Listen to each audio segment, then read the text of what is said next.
The cost of IT in business can be staggering. From hardware and software expenses to services like internet and phone, you don't need to spend a fortune on IT to succeed. If your organization spends more than $500 monthly on any service, or you're considering signing a long-term contract, IT Enabled can help you manage your technology and minimize your costs. Contact us today to schedule a free consultation. IT Enabled, we're here to help.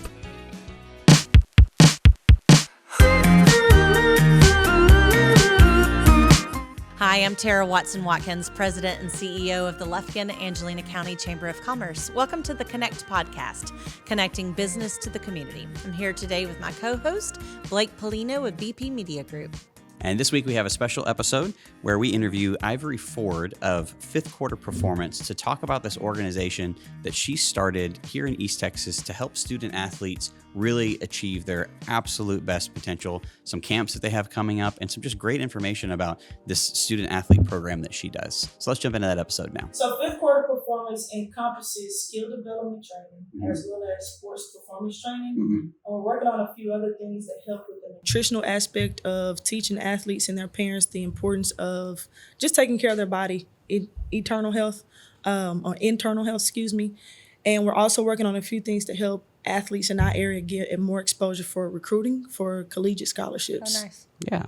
I love that it says, I was looking at your LinkedIn profile this morning, and it says it's not just coaching, it's ministry. And so it goes, I think, to you so much beyond that. Yes. And that's been a part of your Yes. life always. Yes, very much so. One of the things I learned or had to recognize about myself growing up is at some point, basketball had become an idol because it was something that people expected me to do, play in college, go play pro. And I lost myself just from the crowd, you know. And if you're young, those things really motivate you and hype you. And so for a while, that's what I was driven by. And I lost that God had given me the talent or the gift to play. And I ended up tearing my ACL my 9th grade year of high school. Oh, and that was early. And that was very humbling experience for me. And through that process, through prayer and things, God just kind of revealed to me the greater purpose that he had for me using sports. And that's that kids will understand that sports are great, but they can't be your God. And just you really understanding that you can leverage sports to be successful in life and not get caught up in the hoorah of just being an athlete. Yeah. Don't you think that kids, I mean, I think back to when I was growing up and, you know, you're looking at the Michael Jordans of the world and the Magic Johnsons. And I think that the perception of what an athlete is has changed so much over the years. That you don't see, and I think maybe it's starting to come back where you see the athletes really giving back to the community. But we went through a time period that you just saw them out spending money and not doing the greater good. Right. Yeah. Yes, ma'am. So how do you encourage kids that want to, I guess, become an athlete for their career and as their art? I would say first thing is knowing who they are beyond an athlete. Like if you don't have your jersey on, if you're not out on the court or the field, who are you? And take that and then use sports to leverage who you are. Yeah. That's perfect. So when you look at these students, like how do you approach goal setting with these, right? So is it overall health? Are they wanting to, make a career out of this one day? I mean, there's such like that, you look at the statistics of people who go on to play professionally in sports, and it's always such a really, really small chance that you do that. How do you manage that? Like, how do you weigh those options? Is it like about going to college and, getting a scholarship to go to college, or how do you kind of manage all that stuff? So normally goal setting, I start with parents because those are who are bringing them. Then it depends on the age or the grade level of the athlete. I take a holistic approach. So whatever their next level may be, if they're, in middle school, the next level will be high school. What can we do to help you be a better athlete in high school? Right. If they're in high school, then it's college. Right. Do you have a desire to play? Right. Why do you have a desire to play? Do you understand the responsibility of playing collegiately? And then from collegiately, professionally. And so the main thing, again, is what I teach them is, again, know who you are. Because like you said, statistics are very low on people that actually go to play professionally as well as collegiately. So to kind of minimize the disappointment with that expectation is how can we use sport to be exposed to other career paths? If it's anything with coding, if it's videography, it's photography, if it's broadcasting. It's a ton of things that you can still be in the sports industry and not play the sport. Yeah. So that's really how I approach the goal setting aspect of it. And then through just the physical aspect, if it's, increasing field goal percentage or becoming stronger, just teaching them that it takes work. And it's the same work that you put in the gym. It's the same work that you have to put in life and more. Yeah, Yes. it's great. Yeah, it's great to, I think, have realistic expectations of those. When I played basketball all 4 years of high school, and I say that 3 years. In my junior year of high school, I looked at it and I realized, I was like, you know what? I'm not very tall. I was like, my chances of playing college basketball are very, very, very, very, very, very low. And I had to be really reasonable at what I was going to do my senior year after that. So do you work with all sports? How does that work? Is it just specifically basketball, or do you do kind of everything? I specifically work with basketball and sports performance. And I have another young lady who heads my volleyball training. Okay. The goal is to serve 4 niches, which would be basketball, volleyball, rodeo athletes, as well as golf performance. Great. So that's kind of future goals, but that's what fifth quarter performance would entail, those 4 things. Yeah. What was kind of the thought process going when you started this organization? Like what really made you want to do this? If I'm honest, I didn't really know what it meant when it was given to me. The vision was given to me a junior in high school, and it was to start a sports performance ministry. And of course, any person in high school is kind of like, ministry, I'm trying to make money. And that was kind of, my mindset. Sure. And when I went off to college, things just started to align. And I saw again that when I was exposed to an internship of what sports performance was, I could look back and see that when I was playing basketball here, I was naturally athletic. I didn't have a lot of extra coaching beyond just at school. I didn't have a trainer or anything like that. And I saw the things that if I had it, how much more it could have helped me. Yeah. And then just kind of, knowing the area, knowing that there are not many people here that's offering such a service or feeling such a need, that was my encouragement to come back, is that I could help athletes not just or use the physical aspect to help them in a greater way. Yeah. It's been fun to watch sports change in that way, because I think, as professional sports, especially college sports, got really, really popular. Before, it was just kind of like you said, people were just naturally gifted, and that was kind of who rose to the top. And now there's so much science in sports performance now.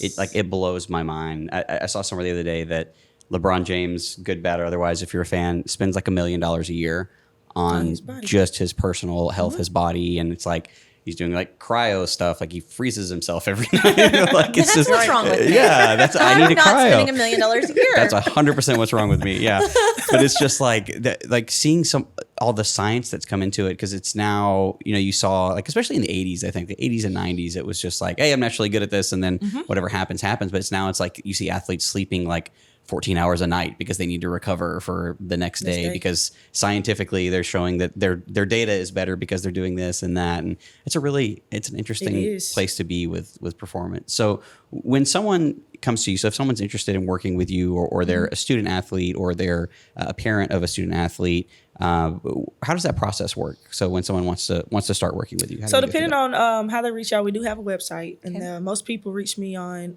Facebook or Instagram.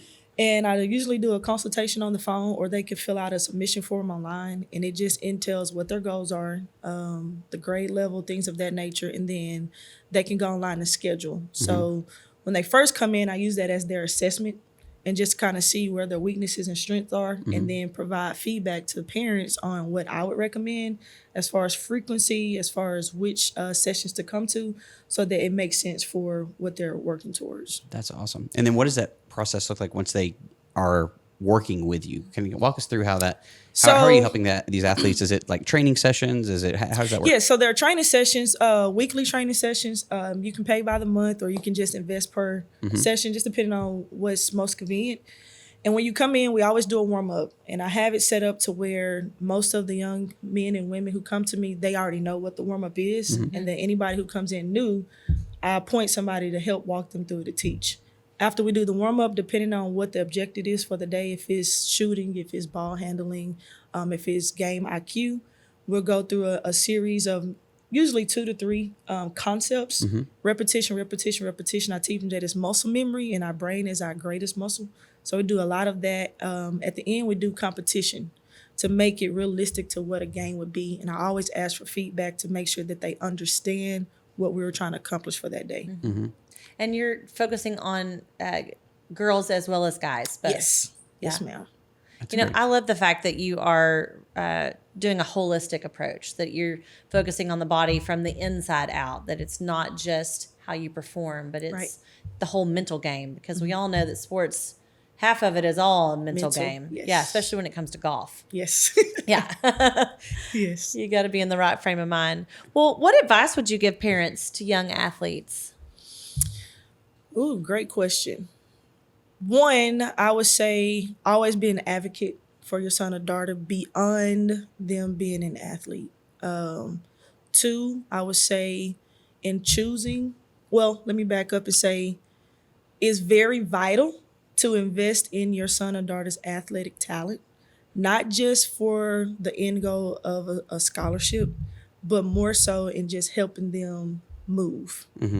Helping them be healthy. Right. Sports is a way for young people to stay physically active without just having to work out. That would be my second advice. My third advice would be to make sure that you are helping them fuel their body and not just feeding them anything. And I would say the last one is that if you do choose to work with a trainer or a coach of some sort, to do your research, to ask questions, to make sure you understand the process, and that it's not just we're doing something because it looks cool or it sounds good. Right. Right. That's great. And where can people find you? You can find me on Facebook at Fifth Quarter Performance or Ivorie Ford, Ivorie. You can find me on Instagram at Coach_Ivory or Twitter at Coach_Ivory or online at www.fiftqp.com. And I know that you've got some camps this summer, so let's talk about camps. Camps. I'm very excited. So last year we did an academy of 4 different sports. This year we decided to scale back and just do 2 sports, but we're going to offer 3 camps for each sport, volleyball and basketball.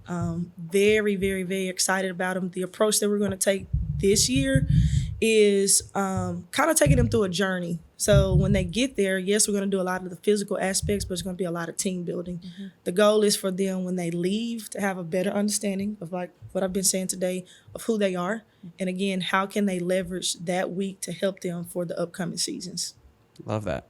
And so what are the details on the camps? Like if people are interested in that, when are they going to take place? How do they find out more about this? So our first camp will start May the 31st with volleyball, and they'll alternate weeks. So the following week will be basketball, so on and so forth. You can find details online, either on Facebook or on our website. Okay. So these are basketball and volleyball camps. Yes. All ages? So first, it's going to be 2 camps a day. The first one is 3rd through 6th grade, and the second camp will be 7th through 10th grade. Okay.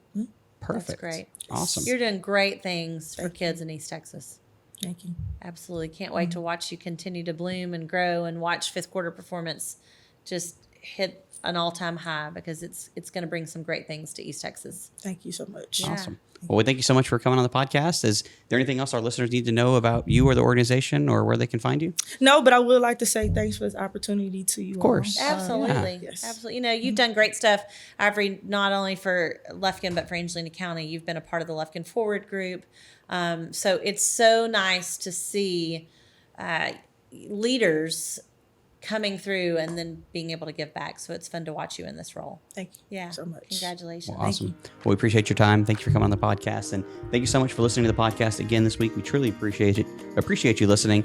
Please go check out Ivorie Ford's organization, Fifth Quarter Performance. Learn more about it. If you're a student athlete or know a student athlete that could benefit from this program, please check it out. And thank you so much. And we'll see you next week.